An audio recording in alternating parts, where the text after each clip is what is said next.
All right, hey, folks, calm down. We've done this before, all right? Let's not get the jitters now.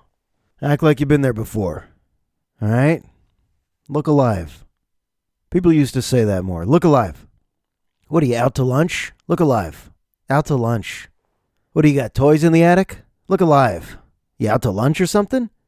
We had all these sayings for people that probably were having true psychological disorders, but we had funny sayings. That guy's got toys in the attic. He's out to lunch.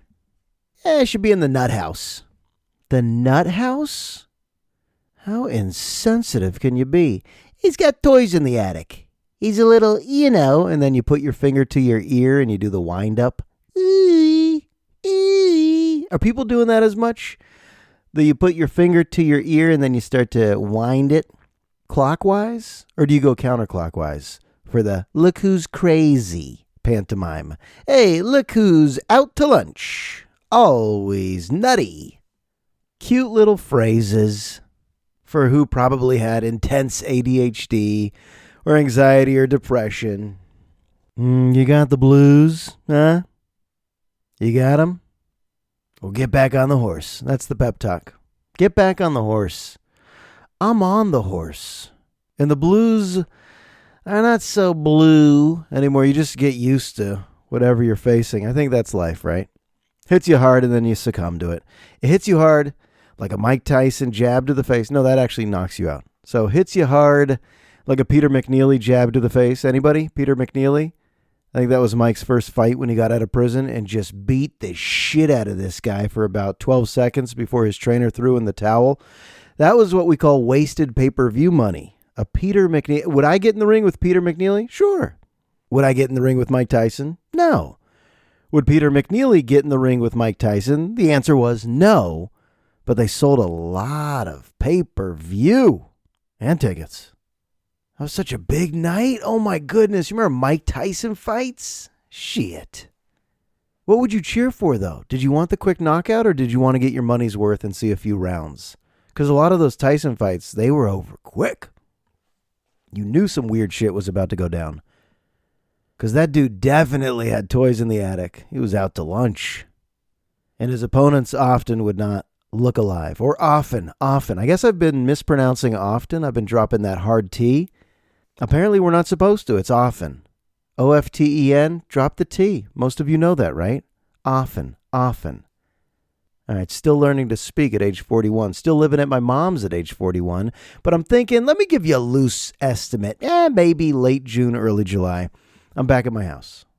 So now it's like an Airbnb, but everything's familiar because it's the house I grew up in. It's like a museum of my life. I go back, thumb through an old photo album, get all emotional, and then close the album and get back to my current life. Isn't that what photo albums are if you had a dysfunctional family? You open one up, oh, what's this, 1988, and you close it real quick. Oh, yeah, let's keep that in the album, on the shelf, collecting dust. Yeah, no need to thumb through that. Straighten your tie, splash some cold water on your face, slap yourself across the face. Look alive. I'm good.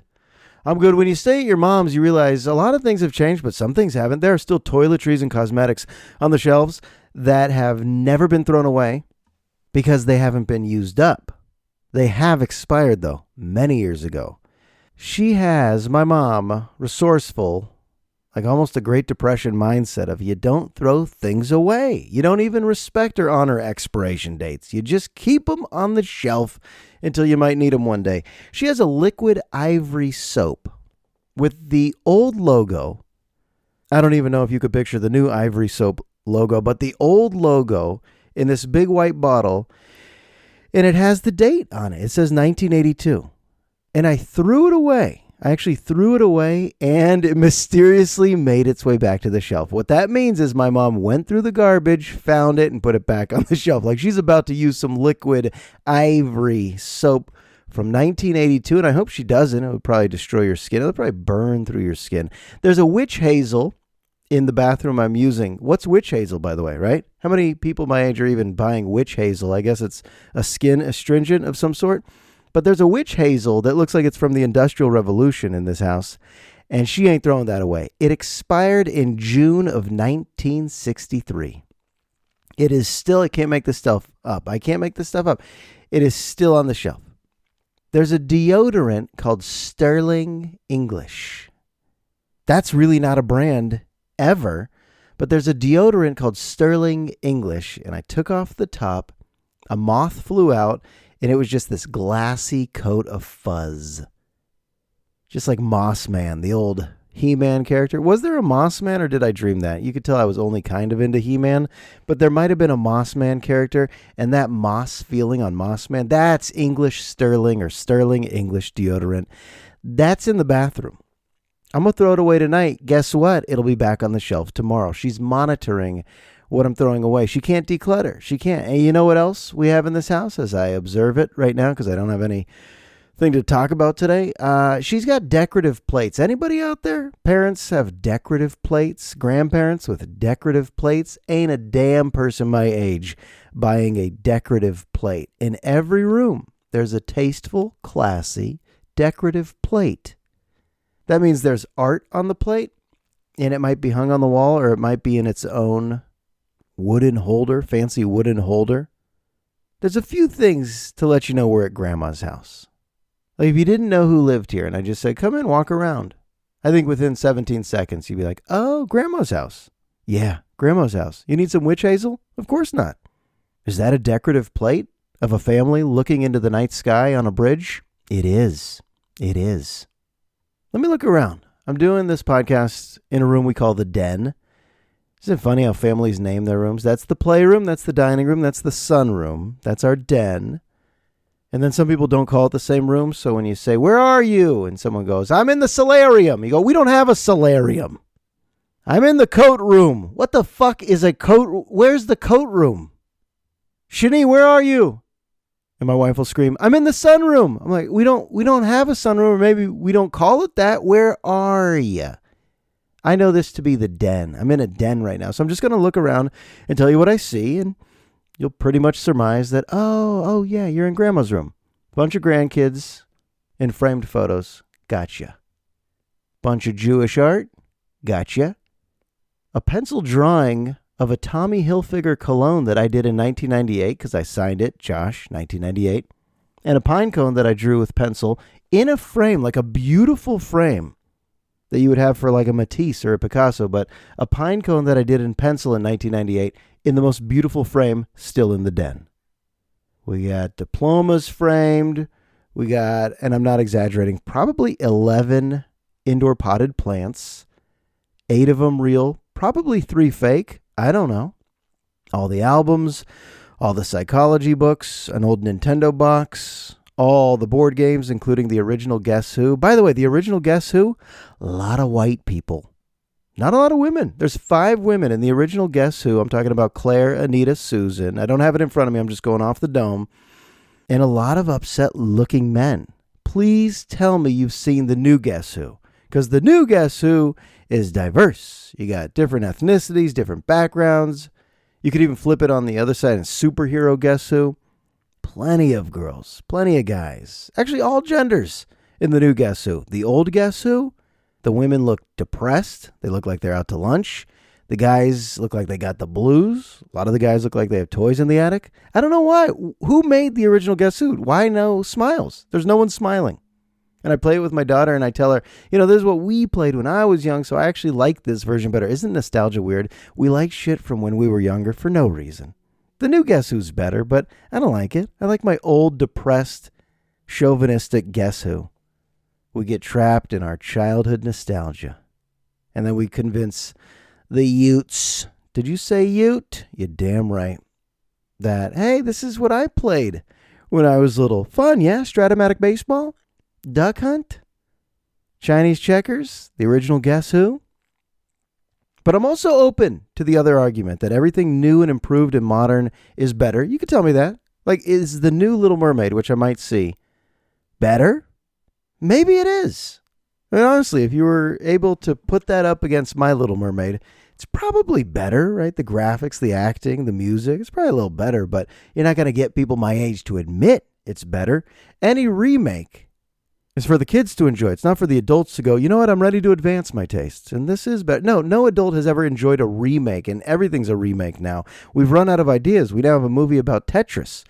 The maker of Tetris. We've totally run out of ideas. And I think that's why AI is about to creep into the world of entertainment and just blow the roof off the motherfucker. George Plimpton. Not George Plimpton. I meant to say George Clinton. George Clinton tear the roof off the motherfucker. The P-Funk George Clinton. George Plimpton was the great journalist, the embedded journalist, who once did a training camp with the Detroit Lions. And I tried to read the book, but it was a little boring. But I respect George Plimpton, and so should you. But AI, there we go. Oh, I almost lost that thought. I knew it was... see, AI should be doing the podcasts. You wouldn't have flawed human brains like mine that go, what was I talking about? What was I saying? Yeah, AI is about to start writing scripts. Maybe they already have. And the stories are going to be better. It's just going to work. I'm done resisting. ChatGPT is AI in the classroom. It's where students turn in work that they didn't do. And it's undetectable and it's plagiarism, but it's not really something I could just throw into turnitin.com or Google and say, hey, you cheated. And it's happened already. Okay, it's happened already. I've had students use it, but what am I going to do? Suspend you, expel you, arrest you, maybe teach you a lesson? They're not admitting to it. It's not like when you catch a student cheating, they go, you know what? You got me. I learned a lesson. Won't happen again, Mr. Rosenberg. Thanks. Pals, they extend their hand for a nice slow motion handshake. Yeah, pals. No, most of the time when you catch a kid cheating, it's what? Me? No, that's me. That's my work. I did it. I did all that. I'm like, what? You used the word anti-disestablishmentarianism in your lead. I don't think it's your work, but you always have to ask yourself, do I want to fight this battle? Am I going to fight ChatGPT? Hey, teachers across America, are we fighting this? Or are we just so immediately conquered? And guess what, teachers? Some of y'all are using it too. And I know this for a fact. For a fucking fact. Look how mad I am. See, I'm not too mad when it's students. Those are 15, 16, 17-year-olds. All right. Obviously, they're looking for shortcuts. A lot of them make mistakes. A lot of them cheat. We know that. Happens in all schools. I mean, they're learning moments, teachable moments, but still, it doesn't really make me so upset. But teachers? Are y'all lesson planning with AI yet? At the high school I work at, there's a tradition where staff members exchange gratitude cards, and it feels good. You get a few cards that say, hey, thanks for being a great coworker. Love you.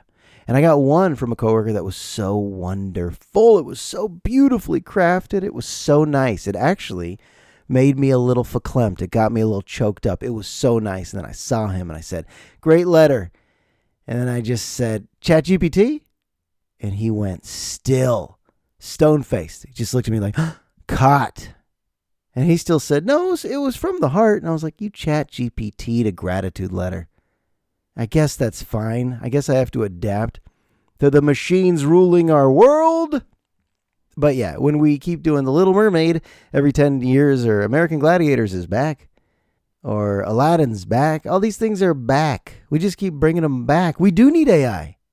It's sad. There's a writer's strike going on. I think it's still going on because a lot of these big moguls are unwilling to pay them. They're like, no, you're replaceable with robots right now. Not in 10 years, but right now. This writer's strike sucks. If you're a Saturday Night Live fan or a fan of any network TV. Actually, maybe it doesn't suck. Maybe most people are just like, you know what? I'm streaming what I want to stream. I'm not even noticing that there's a writer's strike in Hollywood. But pay the writers. There you go. And that's the point of my podcast today, folks. I want to really encourage the big corporations on Comedy Central and MTV and these channels that probably don't exist, but maybe they do. Start paying your writers. Hey, Nickelodeon, VH1, Bravo, start paying your writers. They deserve it. But just like any group of underpaid people, I mean, isn't this classic economics? The people who have the money and are unwilling to spend the money on the talent or the employees, they probably believe that you're not worth it. They probably believe that their business can run just fine with replacements, people that are willing to take less. Capitalism, man, it's got an ugly stink to it, doesn't it? But it's obvious. Like if I was a writer on, let's say, Family Guy or The Simpsons, I think The Simpsons is still on and I'm on strike right now. And I'm like, they cannot write another episode without me and my friends as we're picketing around Hollywood. Actually, I don't know if they're picketing. I just picture that's what a writer's strike might look like. They cannot write another episode of The Simpsons without us. Yes, they can. There's a college freshman right now in Iowa that is capable of writing a good old-fashioned episode of The Simpsons. There's creative people in high school that could write an episode of what you think you're writing. And don't get me wrong. I stand with the writers. I stand with any employees that want to make a higher wage to survive. But to think that they're irreplaceable. You know, we have egos. We have egos. Teachers, we have egos. They can't possibly educate the youth without us. I don't know. Some districts are like, yeah, we can. We could probably just find some young teachers. It's a glorified daycare anyways. In the eyes of some board members. Or who makes decisions? I don't know. Superintendents? I just know I'm in a good union. I like that. And I know the negotiations are not contentious. And a lot of the teachers feel properly compensated. I don't know. I've only taught at this school for 1 year. I don't want to speak for everyone, but the compensation in this field, I mean, if you choose to be a teacher, you're not choosing to be rich. So in this field, if you're going to work, I'm in a good district for that. I value that. I've been impressed with the negotiating team. But who's negotiating for the writers in Hollywood? By the way, this rant's so boring. I didn't mean to talk about the writer's strike. No one's even noticing the writer's strike. What you're watching is already pre-recorded on Netflix, right? By private corporations that probably don't even have to pay the writers of those shows. We're talking about network writers? I don't know. Oh, hey, folks, can you read an article, please, before spouting off about something? I'll spout off right now about pizza because I'm trying to eat well, but I'd say once a week, maybe twice, my wife and I look at each other when we're planning dinner, probably on a weekend. We go, cheat? Like, cheat? Should we cheat tonight? And cheat means heavy on the carbs or even tiptoe into the world of fried foods. So like throughout the week, not a lot of carbs. We're avoiding the noodles, the breads, the rice, the tortillas. And then on the weekend, we're like, should we? We're talking about pizza, all right? We're just talking about pizza when we go, should we cheat? Because when you go to a pizzeria with little kids, they don't eat a lot of the pizza. I mean, I have a 5 and a 2-year-old, little kids. They nibble on it like a caterpillar would nibble a leaf for an hour. You're like, all right, just give me that already. You almost give them a slice of pizza and that at the end of the meal, you get to eat whatever they left behind. It's great. It's great having little kids with their little appetites. I mean, we always try to force them to eat more, but hey, parents, we're going to inhale all the leftovers. And we know that when you go to a pizza place and you go, we'll take a large, maybe you have leftovers. There's not going to be leftovers on a cheat night. Here's why pizza's scary. I'm actually going to label pizza dangerous. First of all, it shows up everywhere, right? Most functions, Little League, workplaces, holidays. You want to feed a lot of people. Pizzas. Get some pizzas. But at any other restaurant, when you order a menu item, it comes already served up on a plate. The portion's predetermined. It's on your plate. You go to an Italian restaurant, you get the bolognese. They don't just give you a trough of bolognese and say, hey, it's up to you. Yeah, it's up to you. Here's a big ladle. It's up to you. No, you need a chef to tell you it's not up to you. It's up to me. Here's how much food, like Jiro Dreams of Sushi, the great sushi documentary. He goes, here's how much sushi I'm going to serve you. Here's your hamachi. Here's your maguro. It's enough. Trust me, it's enough. No, there's no extras. No, we don't torch the roll at Jiro's little sushi restaurant, which looked like it was in an airport. Wasn't that weird? Did you see the movie? Did you see the documentary, Jiro Dreams of Sushi? Wasn't that restaurant so understated? Like all the Michelin stars, but it just looked like it was in the corner of a strip mall or some airport. And all of his workers who try so hard to make that egg dish, and they cry, and they train for years just to show them they could do the rice correctly. Oh my God, the world of sushi is so beautiful. There's no more beautiful food. But back to pizza, they just serve you, 12 slices? And I think it takes 15 minutes, maybe 20 minutes for your stomach to tell your brain we're full. So there's a lot of time where you don't know you're full. Folks, this is just science. And you have a slice. You order pizza with the family. They serve a big one. Oh, that melted cheese. The sourdough crust. We were at Red Boy, okay? And they had some beers on tap, and it was just us. There was a kid's room with toys. This is the Red Boy in Ignacio. Hey, parents, if you're local, trust me. The Red Boy in Ignacio, it's a secret. Get in there when there's no little party going on. You get your whole room. There's TV. There's multiple TVs so you can watch sports and the kids can watch SpongeBob or something. There's endless toys and games. And then one waiter just brings the biggest pizza. You have a slice. You have another slice.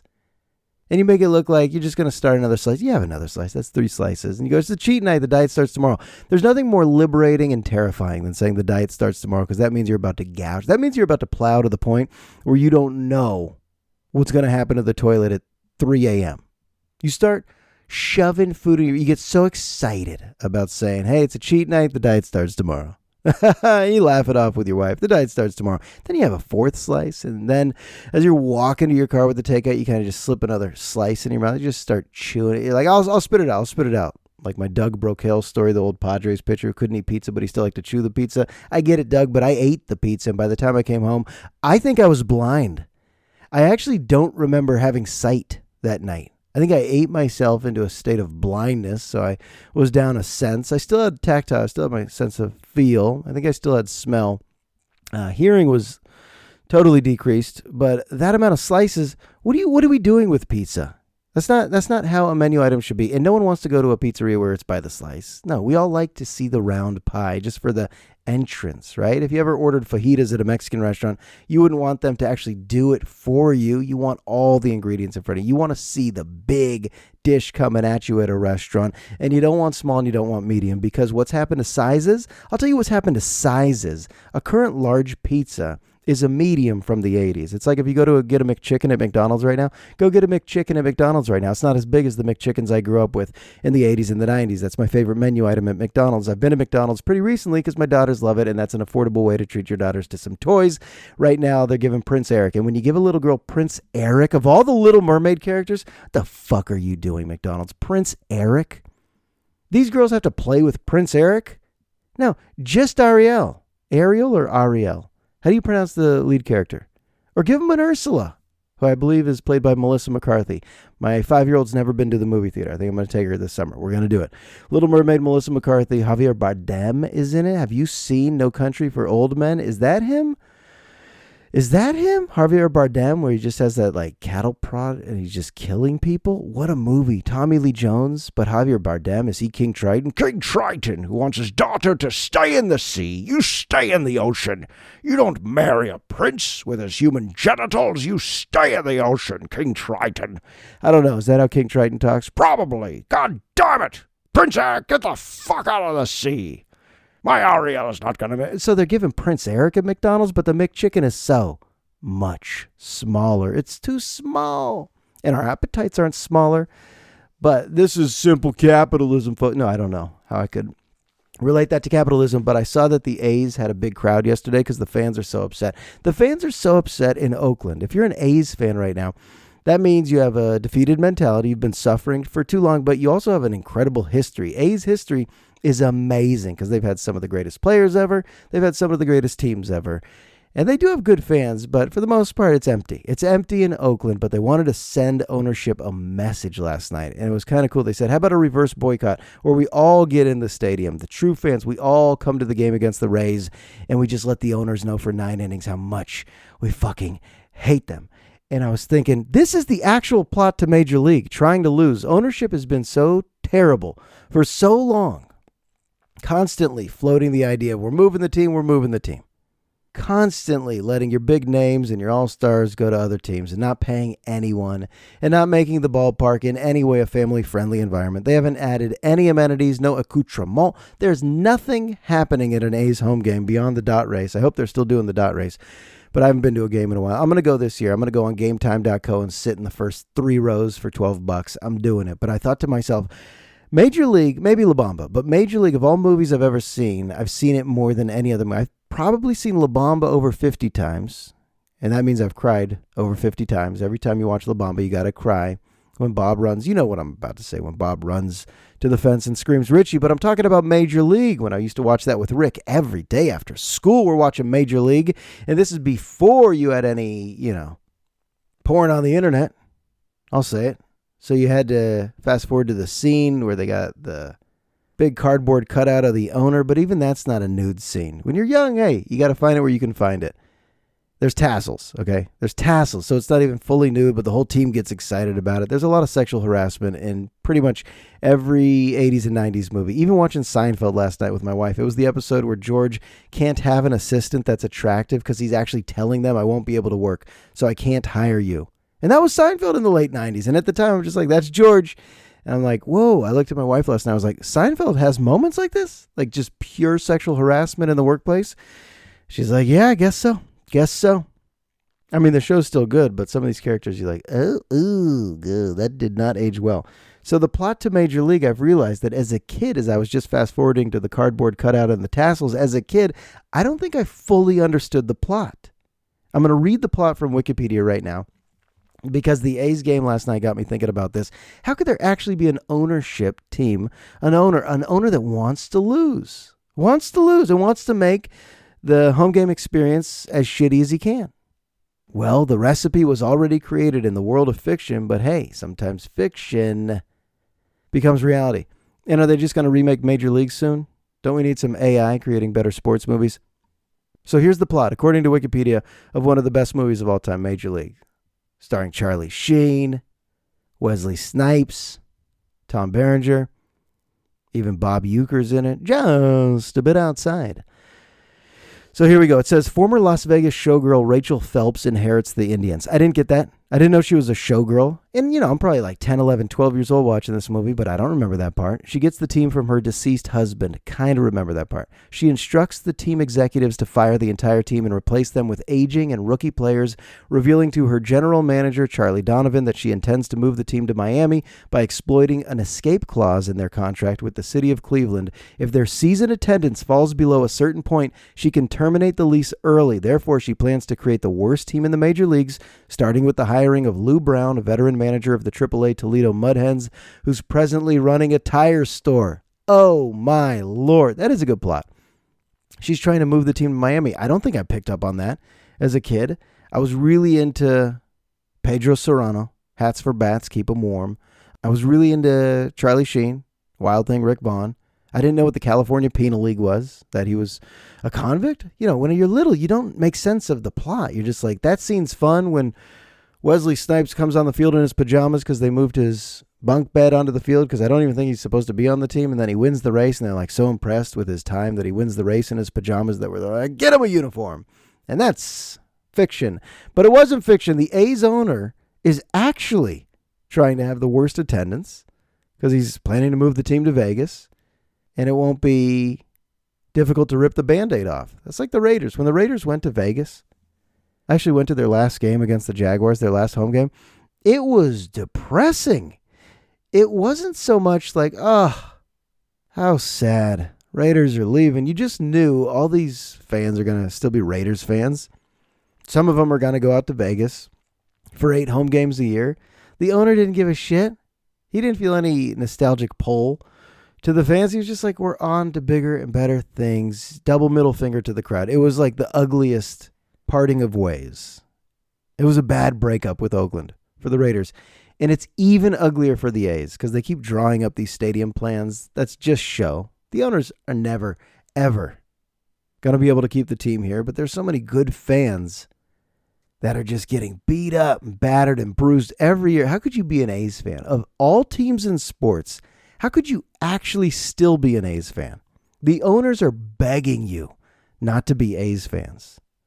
And I was the biggest A's fan. My earliest memories? Are you kidding me? Terry Steinbach, Mark McGuire, Mike Gallego, Walt Weiss, Carney Lansford. I want to be a sports radio host in the late 80s.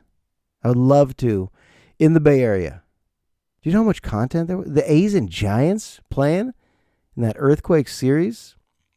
The Niners were amazing. Late 80s Niners, amazing. The Warriors were an NBA team. That's about all I could say. Bringing in Ralph Sampson to take up some room in the paint. With a young Chris Mullin developing his alcohol dependency as the season progresses. So not great for the Warriors in the late 80s. Not so great. But still, Bay Area. The Sporting Green. That was the best sports section ever. Think about how much content was happening here. Will Clark, Matt Williams, Joe Montana. Pre-Sharks, which is fine with me. I've never watched an ice hockey game on television in my life, but I've been to a few, and that might be the best live sport. NHL Live, incredible. Appreciate the athleticism of everything happening. Just so electric on TV. What happens? What happens on TV? What other sport is that exciting in person. And on TV, it's truly just paint drying. It's so impossible to watch. That's just for me. I don't mean to project my tastes onto you, you hockey fans who are disagreeing with me. What are we talking about? Pizza? I don't think we got to anything, which is good. I think we needed a non-heavy episode, didn't we? It got a little heavy with the mold and the displacement and the remediation, and we're still doing it. We're still in it, but we're reading enough quotes. We're reading enough motivational quotes, like you can't control the rain, but you got to learn how to dance in the rain. You know, quotes like that, like you can't control the waves in the ocean, but you could learn to surf. And you go, huh, okay, that applies. Googling your motivational quotes every day. Yeah, that applies. That certainly applies, yeah. You know, face your fears and reach the mountaintop. Oh, okay, that one applied. Yeah, that one I really applied. I love Googling quotes because they make you feel good for 3 seconds, and that's really all you need. No one ever has a good quote, and they just feel it all the time. You could think about your favorite quote, your favorite inspiring, motivational quote. Makes you feel good for what? Less than a minute, but at least you went through the motions of seeking some help by Googling some motivational, inspirational quote. But that's therapy altogether. That's why therapy has to be a practice, or meditation has to be a practice, because nothing sticks. Our monkey brains, our monkey minds, we just lapse back into our own anxious feelings. We always need to constantly remind ourselves that we could be resilient, that we bounce back. The human condition is to bounce back. We've seen people who've truly struggled and they have some bounce backs. And it happens. And there's going to be darkness again soon, and there's going to be some softening and lighthearted joy coming soon. And it's all just going to be packaged in a curveball. No, a fastball from Wild Thing Rick Vaughn, just a bit outside and thrown right down the middle. And it's up to us. Can we hit it? Oh, look, I'm trying to make a profound point. You know, it's all the yin-yang, the heavy, the light, the tough, challenging stuff, and then the joy and the humor, and it's all packaged together into one baseball coming down the pike. And can you hit it? And when it comes your way, what are you going to do with it? All right, that's the episode. What episode is this? I'm actually going to grab my phone and look. I know it's 213, 214, or 215. My brain ain't right now. All right, hold on. Okay, so this is 214. We just did 214. We just wasted some time together. That feels good. Thanks for being with me. Thanks for dropping a nice rating or review on iTunes. Thanks for telling a friend. I'm not promoting this anywhere on the old socials. I've gotten some emails, actually. It's probably spam from people that say, hey, can I help you promote the podcast? I'm like, I'm not sure that's why I do it. Not sure I'm into that. I like this little niche. Niche? How do you pronounce it? I like what we got going. We're family. We meet once a week, maybe once every 2 weeks. I say we because you're with me right now. We're with each other. We know what to expect, right? We know what's going to happen with each episode, I think. I don't know. By the way, I should reveal this. The whole thing you just heard was AI.